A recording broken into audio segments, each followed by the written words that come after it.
Hi friends, आपल्या सर्वांचे पुन्हा एकदा आपल्या चॅनलवर स्वागत आहे. मित्रांनो, संयुक्त पूर्व परीक्षा गट क जी की 5 नोव्हेंबरला होत आहे त्याची तयारी आपण करत आहोत.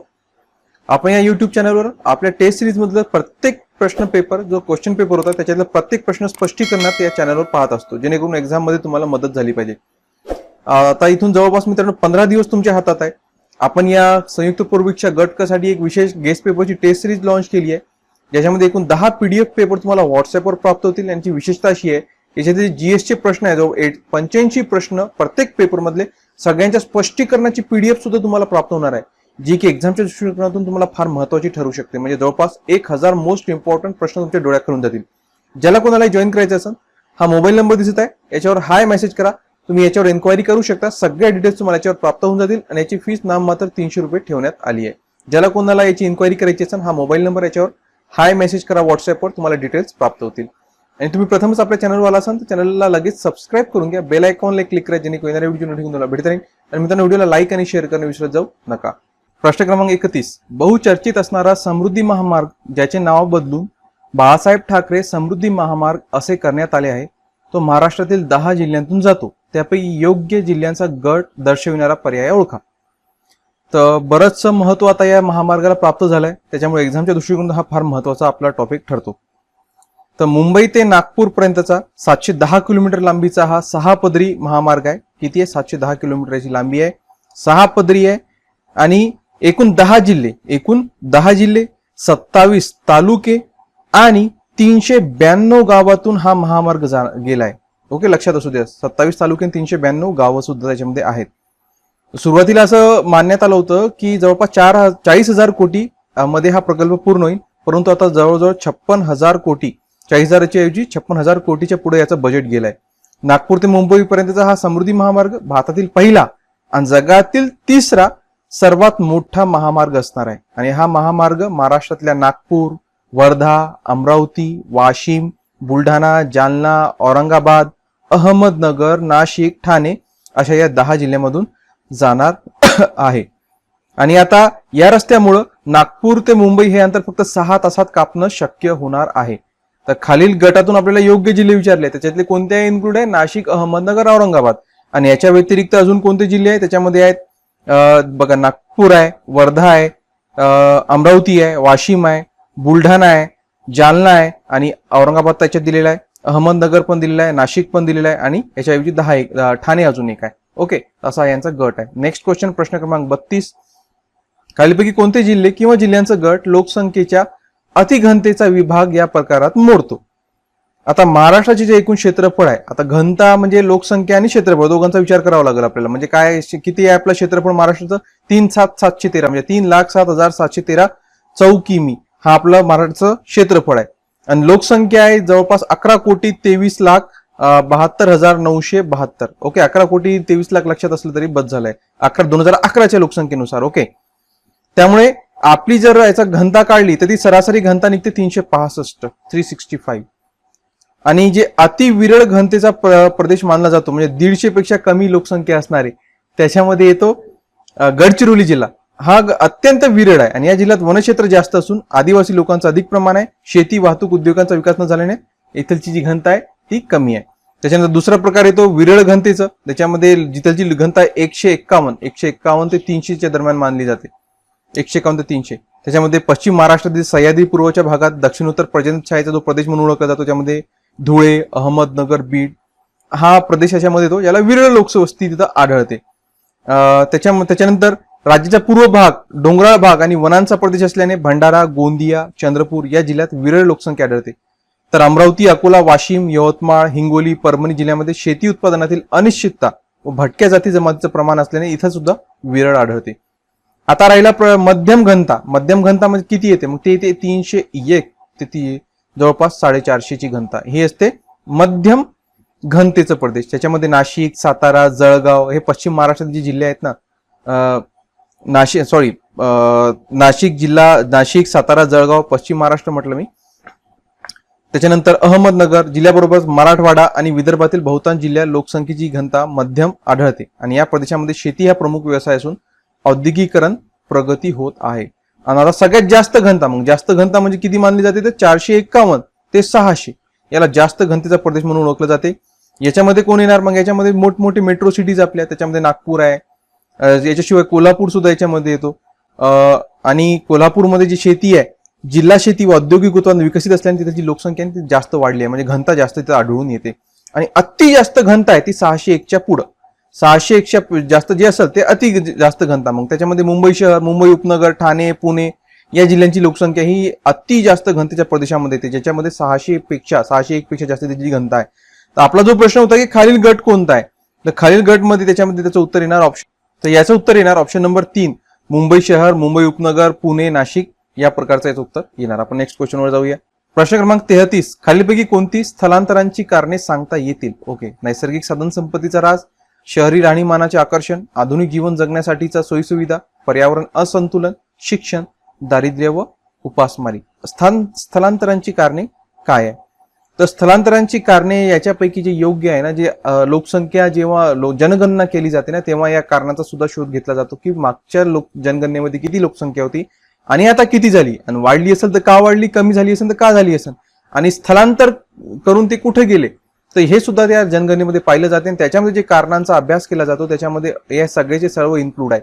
नैसर्गिक साधन संपत्तीचा ऱ्हास, शहरी राहणीमान, आधुनिक जीवन सोयीसुविधा, पर्यावरण संतुलन, शिक्षण, दारिद्र्य या सगळ्यांचा त्याच्यामध्ये इन्क्लूड असतो. तर हे सगळं ऑप्शन नंबर 4 अ, ब, क, ड, इ, फ सर्व उत्तर येणार. नेक्स्ट क्वेश्चन, प्रश्न क्रमांक 34, देशातील काही आदिवासी जमातीचा समावेश पर्टिक्युलरली व्हल्नरेबल ग्रुप म्हणजे पीटीजीएस मध्ये करण्यात आला आहे. त्यात महाराष्ट्रातील कोणत्या आदिवासी जमातीचा समावेश केला आहे? नुकताच हा चालू घडामोडीवर सुद्धा प्रश्न इन्क्लूड येऊ शकतो आणि आपल्या भूगोलामध्ये तर येणारच आहे. त्याच्यामध्ये ज्या जमाती इन्क्लूड करण्यात आल्या त्याच्यामध्ये काथोडी, कोलम आणि माडिया गोंड या जाती आहे. यांचा पीटीजीज म्हणजे पर्टिक्युलरली व्हल्नरेबल ग्रुप यामध्ये यांचा समावेश करण्यात आला आहे. तर आदिवासी व्यवहार मंत्रालयानं पीव्हीटीजीज सुद्धा याला म्हटलं आहे.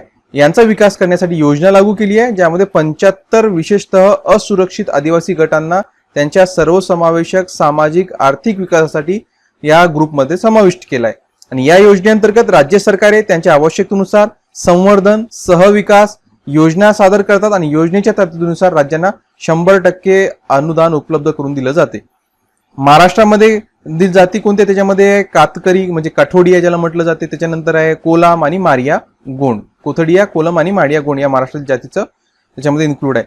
त्याच्याशिवाय या 75 सूचीबद्ध पीव्हीटीजीज या ग्रुपमध्ये सर्वाधिक ज्या आदिवासी जमाती ज्या घेतल्या त्या ओरिसामधून एकूण 13 जमाती तिथल्या घेतल्या आहे. आंध्र प्रदेशमधल्या 12 घेतल्या आहे, बिहार झारखंड मधल्या 9 घेतल्या आहे, मध्य प्रदेशमधल्या 7 घेतल्या आहे, छत्तीसगड मधल्या 7 आहे, तामिळनाडूमधून 6 जातींचा समावेश आहे, केरळ गुजरात पैकी मधून 5 गट आहे म्हणजे 5 जाती आहे, आणि उर्वरित मग पश्चिम बंगाल, महाराष्ट्र मध्ये 3 घेतलाय, कर्नाटक उत्तराखंड मध्ये 2 आहे, राजस्थान, त्रिपुरा आणि मणिपूरमध्ये प्रत्येक एका जातीचा समावेश याच्यामध्ये करण्यात आलेलं आहे. नेक्स्ट क्वेश्चनवर जाऊया. प्रश्न क्रमांक 35, योग्य जुळा जुळवा. अ गट आणि ब गट दिलाय, या बाजूला देश आहे आणि या बाजूला स्थलांतरित शेतीचे प्रकार आहे. तर कोणत्या देशात कोणत्या प्रकारची स्थलांतरित शेती केली जाते याच्या जोड्या तुम्हाला जुळवायच्या आहेत. हा प्रश्न तुमच्यासाठी, याचं उत्तर कमेंट करा मित्रांनो. कोणत्या देशामध्ये कोणत्या प्रकारची स्थलांतरित शेती केली जाते? इथं हा मोस्ट कॉमन प्रश्न आहे, बऱ्याचदा आपण अभ्यासात सुद्धा हा वाचत असतो. याच्याशिवाय अजून सुद्धा काही आहे, जसं की इंडोनेशियामध्ये हुमा प्रकारची केली जाते, मलेशियामध्ये लडांग आहे, थायलंडमध्ये तमराई आहे, त्याच्यानंतर म्यानमारमध्ये टॅवेग्वा आहे, कांगोमध्ये मसोले आहे, व्हेनेझुएला आहे का, व्हेनेझुएलामध्ये कोनुका आहे, या प्रकारची तिथं केली जाते. तर याचं योग्य उत्तर काय असणार? तुम्ही योग्य जोडी जोडून सांगा. देशाचं नाव लिहायचं आणि त्यांचा स्थलांतरित शेतीचा प्रकार कोणता आहे ते टाईप करायचं. टाईप करा आणि उत्तर कमेंट करा. पाहू किती लोक उत्तर योग्य देतात. आपण नेक्स्ट क्वेश्चनवर जाऊया. प्रश्न क्रमांक 36, खाली दिलेल्या पाण्याच्या साठ्यांपैकी जास्त ते कमी पाणी साठा दर्शवणारा पर्याय ओळखा. महासागर, हिमनद्या, भूजल, सरोवरे आणि नदी.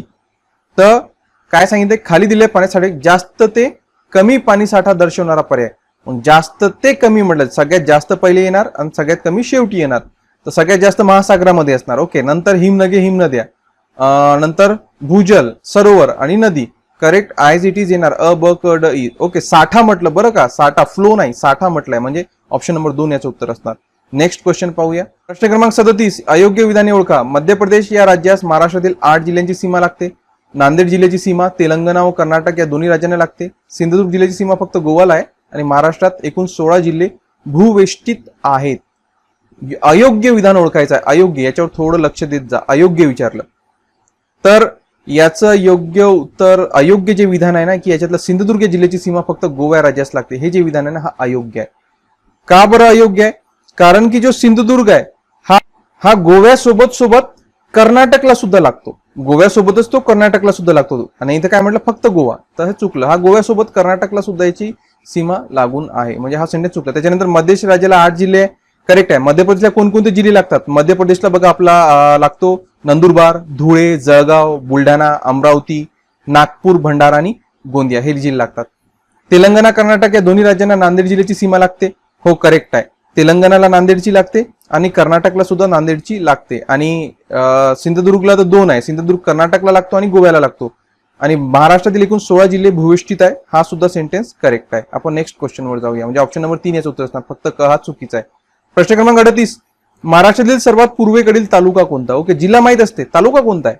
तर महाराष्ट्रातील सर्वात पूर्वेकडील तालुका आहे Bhamragad, option number 4. Next question पाहूया, प्रश्न क्रमांक 39, योग्य विधान ओळखा. ओके, ज्या प्रदेशात हवेची ऊर्ध्वगामी हालचाल मोठ्या प्रमाणात होते परंतु क्षितिज समांतर होत नाही, हवेच्या अशा वरच्या दिशेने जाण्याच्या व पर्जन्य घडून आणण्याच्या प्रकारास अभिसरण पर्जन्य म्हणतात.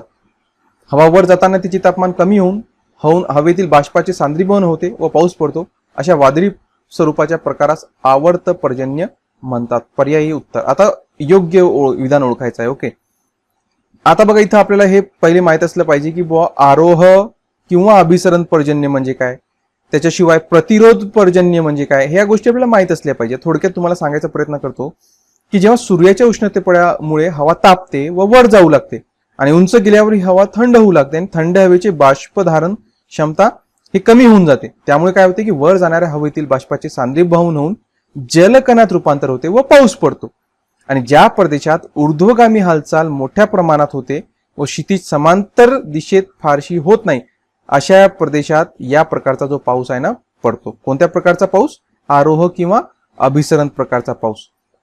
आणि हवेच्या अशा वरच्या दिशेने जाण्याच्या प्रक्रियेला आरोह असं म्हणतात. आणि या प्रक्रियेमुळे पडण्याच्या पावसाला आरोह पर्जन्य म्हटलं जाते आणि या पावसाला अभिसरण पर्जन्य सुद्धा म्हणून ओळखलं जाते. तर त्याच्यामुळे हा जो सेंटेन्स सांगितलं की पहिलं हा जो आहे अभिसरण पर्जन्य, हा सेंटेन्स करेक्ट आहे.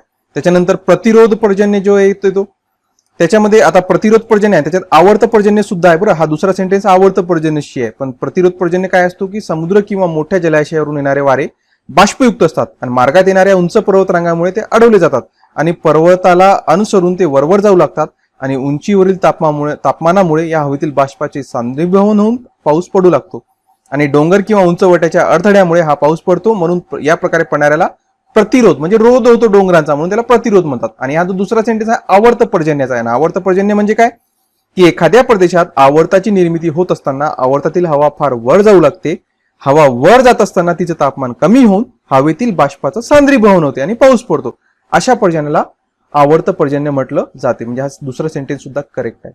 मित्रांनो, मी जितकं तुम्हाला स्पष्टीकरण याचं देत आहे ना, हा सगळा तुम्हाला या पेपर जी टेस्ट सिरीज जॉईन करसाल ना त्याच्या स्पष्टीकरणात तुम्हाला पीडीएफ स्वरूपात भेटणार आहे.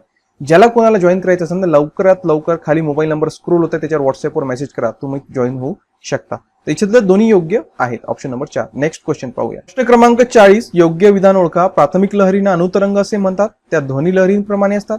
दुय्यम लहरींना अवतरंग म्हणतात, त्या पाण्यावरील तरंगाप्रमाणे किंवा प्रकाश लहरीप्रमाणे असतात. आणि प्राथमिक लहरी या पृथ्वीच्या त्रिज्येच्या दिशेने मागे पुढे वहन करतात, तर दुय्यम लहरी या त्रिज्येस लंबरूप या पद्धतीने वहन करतात.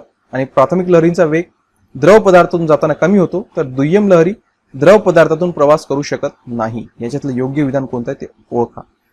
आता प्राथमिक लहरी दुय्यम लहरी कशाच्या? आता या भूकंपाच्या आहे बरं का. भूकंपाच्या प्रथम लहरी दुय्यम लहरी या संबंधित असा प्रश्न आहे. तर या प्राथमिक लहरीमध्ये अनुतरंग लहरी, आकर्षण, अनुप्रस्थ लहरी, पी वेव्हज याच्यामध्ये येते. यांची दिशा आडव्या दिशेतून, सर्वाधिक वेग यांचा 8 ते 14 किलोमीटर प्रति सेकंद असतो आणि सर्वात विध्वंसक यांना मानलं जाते. घन व द्रव्य माध्यमातून या प्राथमिक लहरी प्रवास करू शकतात. आणि प्राथमिक लहरी ध्वनी लहरीप्रमाणे संपीडन लहरी असून कणाचे कंपन संचलन दिशेने होते.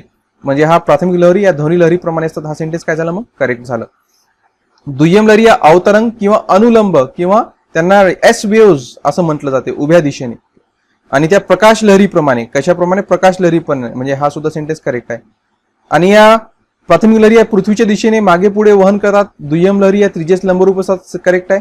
आणि हा द्रव पदार्थातून जाताना कमी, तर दुय्यम लहरी पदार्थ हा सुद्धा करेक्ट आहे. 4ही सेंटेन्स करेक्ट आहे. सर्व विधाने योग्य. ऑप्शन नंबर 4 याचं उत्तर असणार. ओके, नेक्स्ट क्वेश्चन पाहूया. क्रमांक 41, खालीलपैकी कोणता रासायनिक विदारणात येत नाही? ओके, तर या विदारण हे दोन प्रकारचं असते, कायिक आणि रासायनिक. कायिक विदारण उष्णता, पाणी गोठणे, पाऊस, वारा, पाणी इत्यादीमुळे घडून येतं. व रासायनिक विदारण खडकांची घटक द्रव्ये आणि वातावरण, पाणी इत्यादींच्या घटक द्रव्ये यांचे एकमेकावर रासायनिक कार्य घडून होतो. त्याच्यामुळे इथं काय म्हटलं की रासायनिक विदारणात येत नाही. रासायनिक विदारणात तो येत नाही, असं कोण आहे? तर तो अपपर्णन. हा रासायनिक विदारणात येत नाही. बघा, विदारण एक अनेक प्रकारचे आहे. त्याच्यामध्ये कायिक विदारण आहे, त्याच्यानंतर त्याच्यामध्ये अजून एक येतो रासायनिक विदारण. कायिक विदारण आणि रासायनिक विदारण. तर कायिक विदारण वेगळं आहे, रासायनिक विदारण हे बाकी सगळे म्हणजे अपपर्णन कशामध्ये येईल? हे कायिक विदारणात येईल. हा रासायनिक विदारणात कोण कोण येतात मग? कार्बनन, भस्मीकरण आणि द्रवीकरण. तुम्हाला या डिटेल माहिती पाहिजे असेल की कार्बनन म्हणजे काय, भस्मीकरण म्हणजे काय, द्रवीकरण म्हणजे काय, तर टेस्ट सिरीज जॉईन करा, या मोबाईल नंबरवर कॉन्टॅक्ट करा. तुम्हाला या सगळ्यांची माहिती त्या स्पष्टीकरणामध्ये तुम्हाला प्राप्त होऊन जाईल. नेक्स्ट क्वेश्चन पाहू. प्रश्न क्रमांक 42, खालीपैकी कोणती भूरूपे हवेच्या संचयन कार्याने तयार होतात? बारखान, उर्मिचिन्हे, हमादा, लोएस मैदान. ओके, तर खाली ऑप्शन दिलाय, त्याच्यापैकी आपल्याला योग्य उत्तर शोधायचं आहे. तर वारा जो असतो ना, वारा प्रामुख्याने खनन, वहन आणि संचयन असे कार्य करीत असल्याने भू आकारांची निर्मिती होत असते. तर आपल्याला काय विचारलं की हवेच्या संचयन कार्याने खालीपैकी कोण कोण होत असतात? तर त्याच्यामध्ये बारखान आहे, उर्मिचिन्हे आहे आणि द लोएस्ट मैदान आहे. हा जे आहे ना, हवेच्या संचयन कार्याने होत असतात. त्याच्यामध्ये वाऱ्याच्या संचयन कार्यामुळे वेगवेगळे आकार तयार होतात. त्याच्यामध्ये वालुकागिरी आकार होतो, बारखान आकार होतो, त्याच्यानंतर बघा उर्मिचिन्हे आकार होतो, लोएस मैदाने आहे आणि आपला जो सांगितलं की लोएस मैदाने, बारखान आणि उर्मिचिन्हे हे कशामध्ये येतात? याच्या संचयन कार्यामुळे हे इन्क्लूड होतील. नेक्स्ट क्वेश्चन वर आपण जाऊया. प्रश्न क्रमांक 43, जोड्या लावा. अ गट आणि ब गट दिलाय. बल्लारपूर, एकलहरे, खापरखेडा, फेकरी औष्णिक विद्युत केंद्रे कुठं कुठं कोणतं आहे हे तुम्हाला योग्य जोड्या जोडून सांगायचं आहे. हा सुद्धा उत्तर तुम्ही कमेंट करा, पाहू किती लोक सांगू शकतात. बल्लारपूर कुठं आहे, एकलहरे कुठं आहे, खापरखेडा कुठं आहे आणि फेकरी कुठं आहे? योग्य उत्तर सांगा, कमेंट करा, पाहू किती लोक उत्तर सांगतात. आपण नेक्स्ट क्वेश्चन वर जाऊया. प्रश्न क्रमांक 44, योग्य विधाने ओळखा. बाराला चाला, शिपिकला, रोहतांग या खिंडी हिमाचल हिमालयात येतात. नेपाळ हिमालयातील नथुला खिंड भारतास चीन या देशात जोडते. जगातील सर्वोच्च शिखर हिमालय नेपाळमध्ये येते. भारतातील सर्वोच्च शिखर गॉडविन ऑस्टिन आहे. योग्य विधान याच्यातलं कोणतं आहे? तर याच्यातलं योग्य सर्वच्या सर्व विधाने मित्रांनो योग्यच आहे. नेक्स्ट क्वेश्चन 45, खाली कोणती किंवा कोणते विधान योग्य आहे? सोलापूर जिल्ह्यात हिरज केसगाव येथे डाळिंब संशोधन केंद्र आहे. सिंदेवाही, चंद्रपूर येथे बांबू संशोधन केंद्र आहे. तर सोलापूर जिल्ह्यात हिरज केसगाव येथे राष्ट्रीय डाळिंब संशोधन केंद्र आहे, हे करेक्ट आहे. त्याच्यानंतर सिंदेवाही, चंद्रपूर येथे बांबू संशोधन केंद्र आहे नाही. तर चिचपल्ली, चंद्रपूर येथे बांबू संशोधन, इथे सिंदेवाही मध्ये नाहीये, कुठे आहे? चिचपल्लीमध्ये. म्हणजे हा सेंटेन्स चुकलं, म्हणजे ऑप्शन अयोग्य आहे, ब चुकीचा आहे, म्हणजे अयोग्य. ओके. प्रश्न क्रमांक 16, सूर्यमालेमध्ये असणाऱ्या वेगवेगळ्या ग्रहांची त्यांच्या घनतेच्या चढत्या क्रमाने मांडणी करून योग्य पर्याय निवडा. तर काय विचारलं? घनतेच्या चढत्या क्रमाने. जर घनतेच्या चढत्या क्रमाने यांचा क्रम लावायचा असला तर सगळ्यात पहिले कमी येणार शनी, हा सगळ्यात पहिले येणार. त्याच्यानंतर येणार मित्रांनो गुरु, हा 2 नंबरला चढत्या क्रमानुसार. त्याच्यानंतर 3 नंबरला येणार नेपच्यून आणि 4 नंबरला येणार शुक्र आणि सगळ्यात जास्त म्हणजे बुध हा 5 नंबरला. म्हणजे नाही, पहिल्या नंबरला बघा, पहिल्या नंबरला शनी आहे म्हणजे बी आहे, BEADC म्हणजे ऑप्शन नंबर 1 BEADC हा याचा योग्य क्रम राहणार. प्रश्न क्रमांक 17, जगाच्या वेगवेगळ्या भागात आढळणाऱ्या प्रमुख स्थानिक वाऱ्यापैकी कोणते वारे थंड प्रकारचे नाही? सांता आना, स्ट्रोल, पॉम्पेरो की सदन बस्टर? मित्रांनो इथं काय विचारलं, थोडं काळजीपूर्वक बघा की स्थानिक वाऱ्यापैकी कोणते वारे थंड प्रकारचे नाही विचारलं. ओके, तर सगळ्यात पहिलाच जो ऑप्शन आहे ना सांता आना, हे वारे थंड प्रकारचे नाहीये. का? कारण की सांता आना हा रॉकी पर्वतातील उष्ण वारे आहेत. हे कुठे आढळतात? रॉकी पर्वतात. आणि कोणत्या प्रकारचे आहे? हे उष्ण प्रकारचे आहे. त्याच्यामुळे हे जे आहे ना, पहिलाच उत्तर जे आहे हा थंड वाऱ्याचा नाही, म्हणजे ऑप्शन नंबर 1 याचं उत्तर असणार. आपण दुसऱ्या वाऱ्यांची सुद्धा माहिती पाहून घेऊ. स्ट्रोल वारे कुठे आढळतात? तर हे फ्रान्समध्ये आढळतात. कुठे आढळतात? फ्रान्समध्ये. आणि हे थंड वारे आहेत. हे कोणते आहेत? थंड वारे आहेत. ओके. त्याच्यानंतर पॉम्पेरो हे अर्जेंटिना मध्ये जोरदार वाऱ्यांचा एक प्रकार म्हणून आढळला जातो आणि हे सुद्धा थंड आहेत. कुठे सापडतात? हे अर्जेंटिनामध्ये. आणि सदर्न बस्टर हे ऑस्ट्रेलियातील थंड वारे आहे. सदर्न बस्टर हे ऑस्ट्रेलियातील. फक्त जे रॉकी पर्वतातील उष्ण वारे आहे सांता आना हे थंड वारे नाहीये, म्हणजे हाच याचं उत्तर आहे, ऑप्शन नंबर 1. नेक्स्ट क्वेश्चन प्रश्न क्रमांक 18, भारतातील केंद्रशासित प्रदेशापैकी पॉंडिचेरी हा एकमेव प्रदेश 3 वेगवेगळ्या राज्यात पसरलेला आहे. या पॉंडिचेरी अंतर्गत येणारे वेगवेगळे प्रदेश आणि ते ज्या राज्यात येतात त्यांच्या योग्य जोड्या जुळवा. पुदुच्चेरी, मुख्य शहर, कारिकल, यानम आणि माहे. आता हे कोणत्या राज्यात येतात ते आता आपल्याला इथं ओळखायचं आहे. तर यांच्या योग्य जोड्या जुळवायच्या राहिल्या मित्रांनो. तर याचं योग्य जोडी होणार बघा, पुदुच्चेरी हा तामिळनाडू, त्याच्यानंतर कारिकल येणार हे सुद्धा तामिळनाडूमध्ये येतो. यानम हा येणार आंध्र प्रदेश आणि माहे हा केरळमध्ये. म्हणजे अ च 1, ब च सुद्धा 1, त्याच्यानंतर क च 3 आणि ड च 2, म्हणजे ऑप्शन नंबर 2 याचं उत्तर असणार, ऑप्शन नंबर 2. त्याच्यानंतर प्रश्न क्रमांक 19 पाहूया. खालीलपैकी कोणत्या देशात सर्वात अगोदर जलविद्युत ऊर्जेचा विकास झाला? ओके, आता कोणत्या देशात विचारलं, कोणत्या देशात सर्वाधिक जलविद्युत ऊर्जेचा विकास झाला?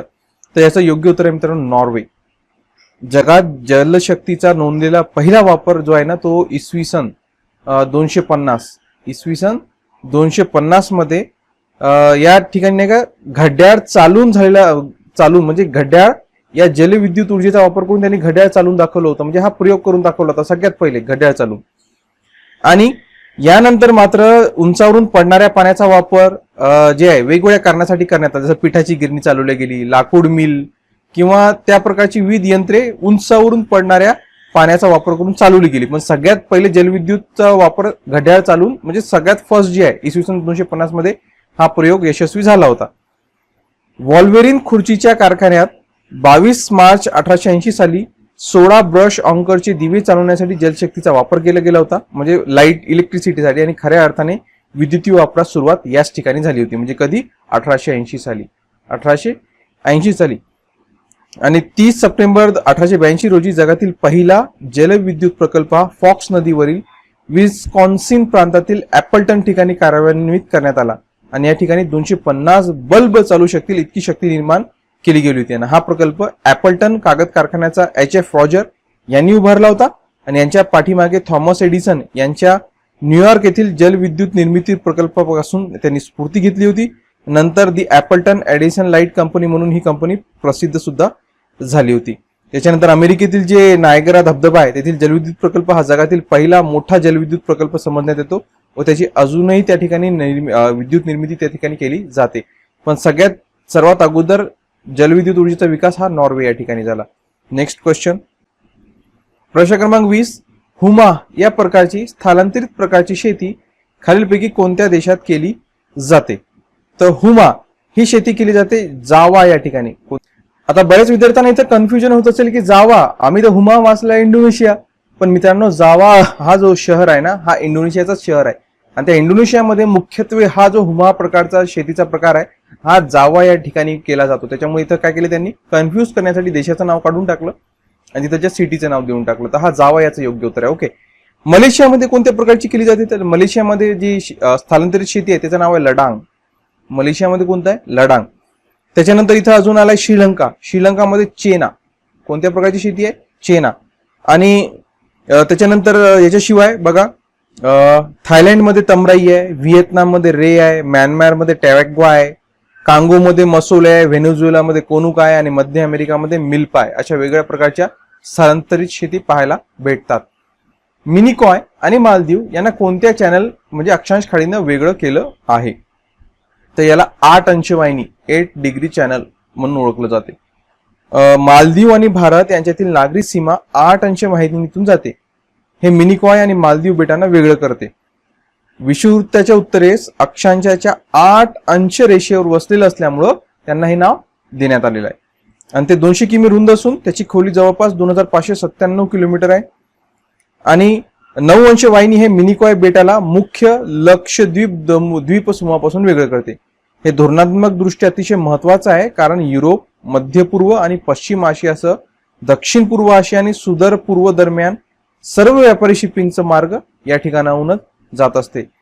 त्याच्यानंतर अजून एक आहे 10 अंशवाहिनी. हे 9 अंशवाहिनीची माहिती सांगितली बरं का. आता 10 अंशवाहिनी हे बंगालच्या उपसागरातील अंदमान बेटे, निकोबार बेटे यांना एकमेकापासून वेगळं करते आणि अंदमान आणि निकोबार बेटांचा भारतीय केंद्रशासित प्रदेश बनवते. ते उत्तरेकडून दक्षिणेकडे 150 किलोमीटर रुंद आणि पूर्वेकडे पश्चिमेकडे 10 किमी लांब असून त्याची किमान खोली ही 7.3 मीटर आहे आणि विषुववृत्ताच्या अक्षांच्या 10 अंश रेषेवर असल्यावर हे त्याला नाव देण्यात आलेलं आहे. नेक्स्ट क्वेश्चन बघा, प्रश्न क्रमांक 22. गंगा नदीच्या खालीलपैकी कोणत्या उपनदीला स्वर्ण म्हणजे गोल्ड रिव्हर म्हटलं जाते? तर त्याचं उत्तर आहे शोण नदी.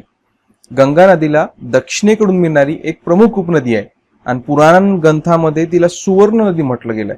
शोणभद्रा, हिरण्यवाहू, सोनो या नावांनीही तिचा उल्लेख केला जातो. छत्तीसगड, मध्य प्रदेश, झारखंड, बिहार राज्यातून वाहणाऱ्या या नदीची लांबी सुमारे 780 किमी व जलवाहन क्षेत्र हा फार मोठं म्हणजे क्षेत्रफळ सुमारे 71,900 किमी आहे. प्रश्न क्रमांक 23. ग्रे रिव्हॉल्युशन म्हणजे करडी क्रांती खालीलपैकी कशापासून संबंधित आहे? खते, चामडे, लोकर की अंडी? तर कशाशी संबंधित आहे? हे आहे खते, फर्टिलायझर्स. करडी क्रांती म्हणजे यामध्ये खतांचं उत्पादनाचं वाढ केलं जाते, याच करडी क्रांती म्हणतात. तपकिरी क्रांती कशाशी रिलेटेड आहे? तपकिरी क्रांती यामध्ये चामडी किंवा कोकोचं उत्पादन वाढवलं जाते, त्याला तपकिरी क्रांती. आणि चंदेरी क्रांती ही अंडी उत्पादनाची आहे. ओके, नेक्स्ट क्वेश्चन, प्रश्न क्रमांक 24. भारतातील किती राज्यांची शेजारील कोणत्या देशाला सीमा लाभली आहे? ओके, तर एकूण 13 राज्य अशी आहे की ते शेजारील भारताच्या शेजारील देशाची त्यांची सीमा लागते, हे लक्षात असू द्या. प्रश्न क्रमांक 26. लॅनोज हा गवताळ प्रदेश कोणत्या देशात आढळतो? ब्राझील, व्हेनेझुएला, अर्जेंटिना की दक्षिण आफ्रिका? तर लॅनोज अथवा यालाच लॉस लॅनोज असं म्हटलं जाते. हा उष्णकटिबंधीय गवताळ प्रदेश आहे. दक्षिण अमेरिकेच्या व्हेनेझुएला आणि कोलंबिया या ठिकाणी आढळतो. ओके, इथं ऑप्शन मध्ये व्हेनेझुएला आलेला आहे, कोलंबिया असतं तर दोन्ही आले असते उत्तर, पण इथं व्हेनेझुएला म्हणजे ऑप्शन नंबर 2 याचं उत्तर राहणार. प्रश्न क्रमांक 27. महाराष्ट्रातील खालीलपैकी कोणती नदी प्रथम पूर्वेकडे वाहून नंतर पश्चिमेकडे वाहते? तर जी नदी आहे तिचं नाव आहे गिरणा नदी. ही भारत देशामधल्या आपल्या महाराष्ट्र राज्यातील नदी आहे. ती नाशिक जिल्ह्यातील सह्याद्री डोंगर रांगेमधील शिंदे किंवा दिगर तालुका सुरगणा या गावी उगम पावते आणि ही नदी नाशिक जिल्ह्यात सुरुवातीला पूर्व दिशेला वाहते आणि नंतर जसंच ती जळगाव जिल्ह्यात जाते तर उत्तरेकडे मार्ग बदलून तापी नदीला मिळते. प्रश्न क्रमांक 28. महाराष्ट्राच्या बाबतीत सर्वाधिक लोकसंख्या असणारा प्रशासकीय विभाग कोणता? तर हा उत्तर तुम्ही कमेंट करायचा आहे. हा उत्तर तुम्हाला आला पाहिजे. 2011ची जनगणना तुम्ही जर चांगल्या रीतीने स्टडी केली असेल संयुक्त पूर्व परीक्षा गट ब च्या वेळेस, तर तुम्हाला याचं उत्तर आलंच पाहिजे की महाराष्ट्राच्या बाबतीत सर्वाधिक लोकसंख्या असणारा प्रशासकीय विभाग कोणता. याचं उत्तर तुम्ही कमेंट करा, पाहू किती लोक याचं उत्तर कमेंट करतात. आपण नेक्स्ट क्वेश्चनवर जाऊया. प्रश्न क्रमांक 29. खालील शिखरांच्या त्यांच्या उंचीनुसार चढता क्रम लावा. तारामती, तोरणा, सप्तशृंगी, अस्तंबा, त्र्यंबकेश्वर आणि तांबी. उंचीनुसार चढता क्रम. तर यांचं बघा, सगळ्यात उंचीनुसार चढता क्रम लावताना सगळ्यात पहिले येणार तारामती. कोणता येणार? नाही, तो तारामती नाही येणार. याचं सगळ्यात पहिले येणार मित्रांनो ताम्हणी. कोणता येणार? ताम्हणी. कारण ताम्हणी जी आहे ना त्याची उंची आहे 1226 मीटर. 1226 मीटर. ओके, त्याच्यानंतर येणार त्र्यंबकेश्वर. त्र्यंबकेश्वरची किती आहे? 1304 मीटर. 1304 मीटर. ओके, लक्षात असू द्या 2 नंबरला. नंतर त्याच्यानंतर येणार अस्तंबा. अस्तंबाची किती आहे? अस्तंबाची जवळपास 1325. परंतु आहे ना काही पुस्तकांमध्ये याची 1371 सुद्धा दिली आहे, तर थोडंसं दोन्ही लक्षात असू द्या, 1325 आणि 1371. नंतर तोरणा. तोरणाची किती येते? ते 1403 मीटर. त्याच्यानंतर तोरणानंतर येतो मित्रांनो सप्तशृंगी. सप्तशृंगीची किती आहे? तर याची येते 1416 मीटर उंची. त्याच्यानंतर तारामती राहिला, एकच राहिला ना? हा, एकच राहिला तारामती. आणि तारामतीची किती आहे? तर तारामतीची जवळपास मित्रांनो 1429 मीटर. तर सगळ्या उंची मी तुम्हाला इथं लिहून सुद्धा दिली आहे, तुम्ही स्क्रीनशॉट काढू शकता. किंवा तुम्ही टेस्ट सिरीज जॉईन केली तर हा सगळा स्पष्टीकरणाची पीडीएफ तुम्हाला भेटणार, जी की स्टडीसाठी तुम्हाला फार फायदेशीर ठरू शकते. ज्याला कोणाला टेस्ट सिरीजची पीडीएफ पेपर व्हॉट्सअपवर पाहिजे असेल, खाली मोबाईल नंबर दिसता, याच्यावर कॉन्टॅक्ट तुम्ही करू शकता. आणि याचं उत्तर आहे ऑप्शन नंबर 2. नेक्स्ट क्वेश्चन, प्रश्न क्रमांक 30. खालील महाराष्ट्रातील पर्यटन स्थळापैकी अयोग्य जोडी ओळखा. हाजी मलंग दर्गा, मुंबई व मुंबई उपनगर. तर हाजी मलंग दर्गा आहे ना, हा मुंबई उपनगर नाही, तर ठाणे जिल्ह्यातील एक किल्ला आहे. तो कुठे आहे? तो ठाणेमध्ये. मुंबई किंवा मुंबई उपनगरमध्ये येत नाही, म्हणजे पहिलीच चुकीची आहे, बाकी तिन्ही करेक्ट आहे. खिद्रापूर कोल्हापूर, शिवथरगड रायगडमध्ये आणि प्रकाशी नंदुरबार. तर अ हा चुकीचा आहे, म्हणजे ऑप्शन नंबर 4 अ हा चुकीची. प्रश्न पहिला, पुढीलपैकी कोणत्या राज्यांना महाराष्ट्राची सीमा भिडलेली आहे? वाचताक्षणी हा प्रश्न फार सोपा वाटतो, पण बरेचसे सिली मिस्टेक या प्रश्नामध्ये मुलं करतात. कारण की जे नवीन राज्य निर्माण झालं त्याच्यामुळे जी महाराष्ट्राची सीमा लागली आहे त्याच्यात राज्यांची सुद्धा आता बदल झालाय. तर महाराष्ट्राला ज्या सीमा लागल्या आहेत त्या कोणाकोणाच्या आहेत? तर त्या आहेत छत्तीसगड, तेलंगणा, गुजरात. आंध्र प्रदेशची नाही आहे. पहिले आंध्र प्रदेश पासून तेलंगणा विभक्त होण्याआधी आपण आंध्र प्रदेश सुद्धा महाराष्ट्राला लागू नये असं म्हणायचो, पण आता आंध्र प्रदेशची सीमा महाराष्ट्राला लागत नाही. तर छत्तीसगड आहे, तेलंगणा आहे, गुजरात आहे. आणि सिली मिस्टेक काय होते आपली की आपल्याला पूर्वीचे जे विद्यार्थी असतील, पूर्वी वाचनामध्ये जर गेलं असेल आंध्र प्रदेश तर आपण ड सुद्धा गृहीत धरतो, सगळं उत्तर लिहून टाकतो. तर हा ड नाही आहे मित्रांनो. याचं उत्तर काय असणार? ड सोडून सर्व, म्हणजे ऑप्शन नंबर 3. Option number 3. तर उत्तरेकडून मध्य प्रदेश आपल्या महाराष्ट्राला लागतो. ईशान्य व काहीशा पूर्वेस छत्तीसगड आहे. आग्नेयस तेलंगणा आहे, जे पहिले आपण आग्नेयस आंध्र प्रदेश म्हणायचो होतो, परंतु तो आता तेलंगणा जेव्हा विभक्त झाला तर आग्नेयस आता तेलंगणा आहे. दक्षिणेस गोवा व कर्नाटक आणि पश्चिमेस अरबी समुद्र आहे. आणि वायव्य बाजूस गुजरात, दादर नगर हवेली हे केंद्रशासित प्रदेश आहे. दीव दमण हा केंद्रशासित प्रदेश महाराष्ट्राला लागून नाही, तो पूर्णतः गुजरातमध्ये येतो. हे पुन्हा एक चुकीचा कॉन्सेप्ट बऱ्याचशा मुलांना दिसून येतो की दीव दमण सुद्धा तो महाराष्ट्राला लागून आहे असं म्हणतात. तर नाही, तो पूर्णतः गुजरातमध्ये येतो.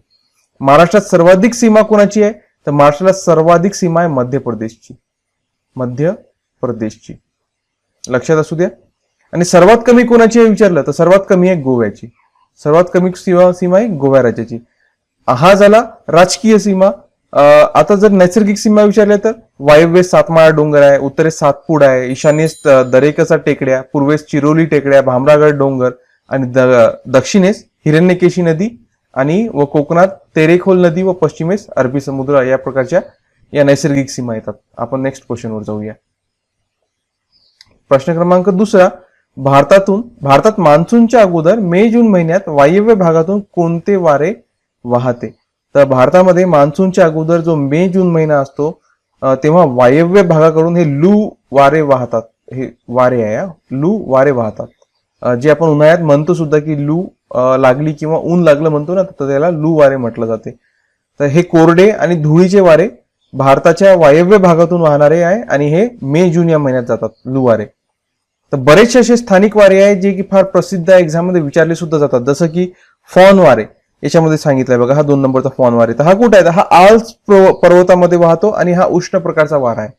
त्याच्यानंतर सॅन्टा आना वारे, हा रॉकी पर्वतामधून याचं फार प्रसिद्ध झाला, तिथे वाहणारा वारा आणि हा सुद्धा उष्ण वारा आहे. त्याच्या प्रश्न क्रमांक 3. किनारपट्टीचे आणि पठारी अंतर्भागातील हवामानाचे संमिश्रण हे वैशिष्ट्य कोणत्या नदीच्या खोऱ्यातील आहे? तर किनारपट्टीचे आणि पठारी अंतर्भागातील हवामानाचे संमिश्रण हे वैशिष्ट्य आहे तापी नदी खोऱ्याचं. कोणाचं वैशिष्ट्य आहे? हा तापी नदी खोऱ्याचा होतो. तापी जी की पश्चिम वाहिनी नदी आहे आणि या सगळ्या पश्चिम वाहिनी नद्या कुठे जाऊन मिळतात? त्या अरबी समुद्रात जाऊन मिळतात. जशी की नर्मदा झाली, तापी झाली, तर या सगळ्या खसदरीतून वाहत जातात आणि अरबी समुद्रात जाऊन मिळतात. आणि ही जी तापी नदी आहे सातपुडा पर्वतात मूलताई येथे उगम पावते आणि तापीस उजव्या किनाऱ्याला ज्या तिच्या उपनद्या आहेत त्या येऊन मिळणाऱ्या चंद्रभागा आहे, भुलेश्वरी आहे व नंद. तर डाव्या किनाऱ्यानं काटेपूर्णा, मोरणा, नळगंगा, सन या नद्या या तापी नदीला डाव्या किनाऱ्यावरून मिळतात. आणि तापी पूर्णेच्या प्रवास वाघूर, गिरणा, मोरी, पांजरा व बुराई नद्या येऊन मिळतात. तापी व पूर्णा संगम चंगदेव क्षेत्र याच्यावर वसलेला आहे. तापी त्यानंतर तापी व पांजरा संगम मुडावत धुळे इथं आहे आणि याची एकूण लांबी किती आहे तापीची? आहे 720 किलोमीटर, जी की महाराष्ट्रात 208 आहे. महाराष्ट्रात 720 पैकी 208 किलोमीटर आहे. आणि महाराष्ट्रात जो याचा एकूण क्षेत्रफळ आहे, एरिया आहे, तो आहे 31,660 चौरस किमी. त्याच्यानंतर प्रश्न क्रमांक 4 पाहूया. भारतात मान्सून वारे वाहण्यासाठी कारणीभूत असलेले खालीलपैकी घटक कोणते? तर भारतामध्ये मान्सून जे आहे त्याच्यासाठी जे यांनी सांगितलं की एल निनो परिणाम, ऊर्ध्व वाऱ्याचे वहन, भूखंडाचा विस्तृत भाग, उत्तरेकडील हिमालयीन पर्वतरांगा. तर अ, ब, क, ड हे चारही कारणांमुळे भारतामध्ये जे मान्सून वारे आहे हे कारणीभूत वाहण्यासाठी कारणीभूत ठरतात. हे चारही आहे, म्हणजे अ, ब, क आणि ड. भारतामध्ये जो मान्सून आहे प्रामुख्याने 2 प्रकारामध्ये आढळतो, नैऋत्य मोसमी वाऱ्यापासून पडणारा आणि परतीचा पाऊस. मान्सून हा निर्मितीसाठी विविध कारणे जबाबदार आहे, ज्याच्यामध्ये 4 तर आहेत, त्याच्याशिवाय अजून भरपूर आहे. उन्हामध्ये जमिनीचे तापणे, तिच्या तुलनेत समुद्राचे कमी तापमान, यामुळे जमिनीवरची कमी दाबाचे क्षेत्र तयार होते आणि या क्षेत्रात समुद्राकडून वारे वाहू लागतात. मान्सून अरेबियन समुद्राच्या वरून वाहणारे वारे हे महाराष्ट्र राज्यात मान्सून घेऊन येतात, हे महाराष्ट्रासाठी विशेष आहे. आणि मान्सून महाराष्ट्राच्या प्रक्रियेमध्ये ग्लोबल वाइंड सर्क्युलेशनची महत्वाची भूमिका बजावतो. नेक्स्ट क्वेश्चन पाहूया. प्रश्न क्रमांक 5. खालील विधानांपैकी योग्य विधाने ओळखा. कोकणचे हवामान उष्ण, सम आणि दमट आहे. महाराष्ट्र पठाराचे हवामान उष्ण, विषम आणि कोरडे आहे. तर हे दोन्ही विधान योग्य आहे मित्रांनो, म्हणजे अ आणि ब हे दोन्ही योग्य आहेत. जे प्राकृतिक विभाग आहे आणि तिथलं जे हवामान आहे त्याच्यात कोकणमध्ये उष्ण, सम आणि दमट आहे. महाराष्ट्र पठारामध्ये उष्ण, विषम आणि कोरडा आहे. त्याच्याशिवाय सह्याद्री जे किंवा पश्चिम घाट ज्याला म्हणतो आपण, तिथे थंड व आर्द्र हवामान आढळतो. आणि महाराष्ट्र पठारावर आपण तर पाहिलं, त्याच्यानंतर जो कोकण आहे तिथं उष्ण, सम आणि दमट. सह्याद्री पर्वतात सुद्धा लक्षात असू द्या, पश्चिम घाट विचारला जातो, तिथं थंड व आर्द्र हवामान असतो. ओके. नेक्स्ट क्वेश्चन, प्रश्न क्रमांक 6. महाराष्ट्रातील खालीलपैकी कोणत्या ठिकाणी सरासरी मान्सून पावसाचे दिवस सर्वात जास्त आहे? तर महाराष्ट्रात जे सरासरी पावसाचे सर्वात जास्त दिवस असतात गगनबावडा या ठिकाणी, गगनबावडा. त्याच्यानंतर प्रश्न क्रमांक 7. खालीलपैकी कोणत्या नद्या गोदावरीच्या उपनद्या आहेत? प्रवरा, दुधना, इंद्रायणी आणि इंद्रावती. यापैकी काय विचारलं आपल्याला? याच्या गोदावरीच्या उपनद्या कोणत्या आहेत ते आपल्याला विचारलेलं आहे. तर गोदावरीच्या उपनद्या कोणकोणत्या आहेत? तर याच्यामध्ये येते प्रवरा, दुधना आणि इंद्रावती या आहे. इंद्रायणी नाही आहे. इंद्रायणी कोणाची आहे? तर इंद्रायणी ही भीमा नदीची आहे. कोणाची आहे? भीमा नदीची उपनदी आहे, त्याच्यामुळे हा येणार नाही. म्हणजे अ, ब आणि ड. ऑप्शन पाहूया आपण. बघा ऑप्शन या ठिकाणी आपल्याला दिसत आहे अ, ब आणि ड. ऑप्शन नंबर 2 याचं उत्तर असणार अ, ब आणि ड. याच्याशिवाय पूर्णा, काटेपूर्णा, मांजरा, वर्धा, इंद्रावती, दारणा, सिंदफणा, कुंडलिका, बोरा या गोदावरीच्या नद्या आहेत. याशिवाय गोदावरीच्या काठावर असलेली जी शहर आहे ना, ती सुद्धा एक्झाम मध्ये विचारली जातात. त्याच्यामध्ये नाशिक, नांदेड, कोपरगाव, पैठण, गंगाखेड, राक्षस भुवन इत्यादी आहेत. त्याच्यानंतर गोदावरी धरणे, जे भारतातील पहिलं मातीचं धरण आहे गंगापूर, नाशिक इथे बांधण्यात आलं. महाराष्ट्रात सर्वात मोठं बहुउद्देशीय प्रकल्प जायकवाडी प्रकल्प हा गोदावरी नदीवर औरंगाबाद जिल्ह्यात पैठण येथे आहे. आणि जे जायकवाडी धरणाचा जलाशय आहे त्याला नाथसागर म्हणून ओळखलं जाते. जपान या देशाने प्रकल्पासाठी 1975 मध्ये आर्थिक मदत केली होती. हा सुद्धा मोस्ट इम्पॉर्टंट प्रश्न आहे जे एक्झाम मध्ये विचारलं जाते. आणि जी इंद्रायणी आहे ती भीमा नदीची उपनदी आहे, जी की उजव्या तीराने येऊन तिला भेटते. ओके. नेक्स्ट क्वेश्चनवर जाऊया. प्रश्न क्रमांक 8. न्यूयॉर्क पेक्षा लंडन वेळेमध्ये 5 तास पुढे आहे. लंडन पेक्षा नवी दिल्ली 5 तास 30 मिनिटे पुढे आहे. नवी दिल्लीत दुपारचे 1:54 वाजले असताना न्यूयॉर्कमध्ये किती वाजले असतील? तर हा भूगोलामध्ये तर येतो टायमिंगवर, परंतु हा एक प्रकारचे रिझनिंगवर आधारित सुद्धा प्रश्न असू शकतो. तर तुम्हाला काय करावं लागेल की जवळपास 10.5 तास पाठीमागं जावं लागेल. आणि जेव्हा तुम्ही 10.5 तास पाठीमागं जाता तर याचं उत्तर येणार सकाळचे 3:24 किंवा 3:24 AM सुद्धा येऊ शकतो, सकाळचे 3:24. प्रश्न क्रमांक 9. क्वीन ऑफ हिल्स स्टेशन म्हणून खालीलपैकी कोणत्या ठिकाणास ओळखलं जाते? तर महाराष्ट्रामध्ये क्वीन ऑफ हिल्स म्हणून महाबळेश्वरला ओळखलं जाते. महाबळेश्वर लक्षात असू द्या. प्रश्न क्रमांक 10. पुढीलपैकी कोणती विधाने योग्य आहेत? राज्यातील वनक्षेत्रापैकी मोसमी वनाचे प्रमाण 30% आहे आणि राज्यातील एकूण वनक्षेत्रात 60 ते 62% यांचं प्रमाण आहे. तर याचं उत्तर अ आणि ब दोन्ही विधाने योग्य आहेत. नेक्स्ट क्वेश्चन पाहूया. प्रश्न क्रमांक 11. जोड्या लावा. जिल्हे आणि साक्षरता. जिल्ह्यांनी त्याची साक्षरता दर दिली आहे, त्यांच्या आपल्याला योग्य जोड्या इथं जुळवायला सांगितल्या आहे. नागपूरची जी साक्षरता दर आहे ती होती 88.4%. कोल्हापूरची होती 81.5%. त्याच्यानंतर नंदुरबारची होती 64.4% आणि धुळेची जी होती 72.81%. म्हणजे 2, 3, 4, 1. ऑप्शन नंबर 3 याचं उत्तर असणार. नेक्स्ट क्वेश्चन पाहूया. प्रश्न क्रमांक 12. पैनगंगेला डाव्या तीरावरून मिळणाऱ्या उपनद्या कोणत्या? पूस, अडान, कयाधू, अरुणावती, खुनी. याची पैकी उत्तर योग्य कोणतं आहे? तर पैनगंगा जी जवळपास 495 किलोमीटर लांबीची नदी आहे, तिला डाव्या तीरावरून मिळणाऱ्या नद्या आहे पूस, अडान, त्याच्यानंतर अरुणावती आणि खुनी नदी. या सगळ्या तिला डाव्या तीरावरून मिळतात. मग कयाधू काय? कयाधू कुठून येऊन मिळते? तर कयाधू एकमेव अशी जी नदी आहे जी की तिला उजव्या तीरावरून येऊन मिळते.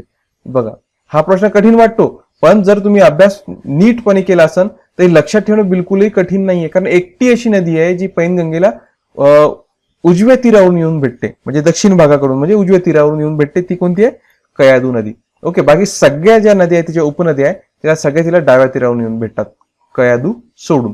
म्हणजे याचं उत्तर काय असणार? अ ब ड ई. अ ब ड ई म्हणजे ऑप्शन नंबर 3 याचं उत्तर असणार. नेक्स्ट क्वेश्चन पाहूया. प्रश्न क्रमांक 13.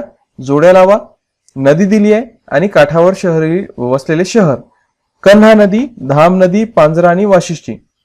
कन्हा नदीवर वसलेले आहे जेजुरी, त्याच्यानंतर धाम नदीवर वसलेले आहे पवनार, पांझरा नदीवर वसलेले आहे धुळे आणि वाशिष्ठीवर आहे चिपळूण. म्हणजे 4, 3, 2, 1 ऑप्शन नंबर 1 याचं उत्तर असणार 4, 3, 2, 1. नेक्स्ट क्वेश्चन पाहूया. प्रश्न क्रमांक 14 पहा. खालील विधाने अभ्यासून योग्य विधाने ओळखा. पालघर व ठाणे या जिल्ह्यात आगरी या जातीचे लोक आढळतात. कोरकू जमातीचे लोक अमरावती जिल्ह्यात आढळतात. तर या ठिकाणी योग्य विधान विचारलं आणि दोन्ही हे जे विधाने आहेत ते योग्य आहेत की पालघरमध्ये आगरी जातीचे लोक आहेत आणि कोरकू जमातीचे लोक हे अमरावती जिल्ह्यामध्ये आढळतात. म्हणजे दोन्ही विधाने योग्य आहे. म्हणजे ऑप्शन नंबर 4 अ आणि ब योग्य आहेत. नेक्स्ट क्वेश्चनवर जाऊया. प्रश्न क्रमांक 15 जोड्या लावा. या ठिकाणी नदी आणि त्यांचा उगम दिलाय भीमा, पूर्णा आणि वैनगंगा. तर यांचा उगम भीमा नदीचं कुठे होते? हे भीमाशंकर मध्ये होते. सोपा प्रश्न आहे. त्याच्यानंतर पूर्णा नदीचं गाविलगड टेकड्यामध्ये आणि वैनगंगेचं कुठे आहे? हे भाकलमध्ये होते. ओके, म्हणजे काय उत्तर असणार याचं उत्तर असणार 3, 2, 1. 3, 2, 1 ऑप्शन नंबर 3 याचं उत्तर असणार. Next question. प्रश्न क्रमांक 16 बघा. रामदास स्वामींचे जन्मस्थान असलेले जामगाव रिकामी जागा या जिल्ह्यात आहे. कोणत्या जिल्ह्यात आहे?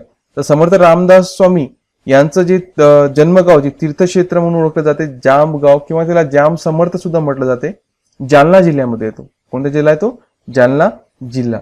आणि त्यांचा जन्म कधीचा आहे? सन 1608 आणि जर शकेमध्ये विचारलं तर 1530 या दिवशी त्यांचा जन्म झाला होता जालना जिल्ह्यातील जामगाव या ठिकाणी. तर या ठिकाणी भूगोलचे प्रश्न मित्रांनो आपले कंप्लीट होतात. आय होप सर्व प्रश्न तुम्हाला समजले असतील आणि एक्झामच्या दृष्टिकोनातून फायदेशीर ठरतील. तुम्हाला सुद्धा एक टेस्ट सिरीज जॉईन करायची असेल खाली मोबाईल नंबर दिसत आहे त्याच्यावर कॉन्टॅक्ट करून तुम्ही जॉईन करू शकता. याची फीस नामांतर 400 रुपये ठेवली आहे आणि 10 PDF पेपर्स भेटतील आणि सगळ्यांचं स्पष्टीकरण सुद्धा तुम्हाला भेटणार आहे. त्याच्या इतकंच. धन्यवाद.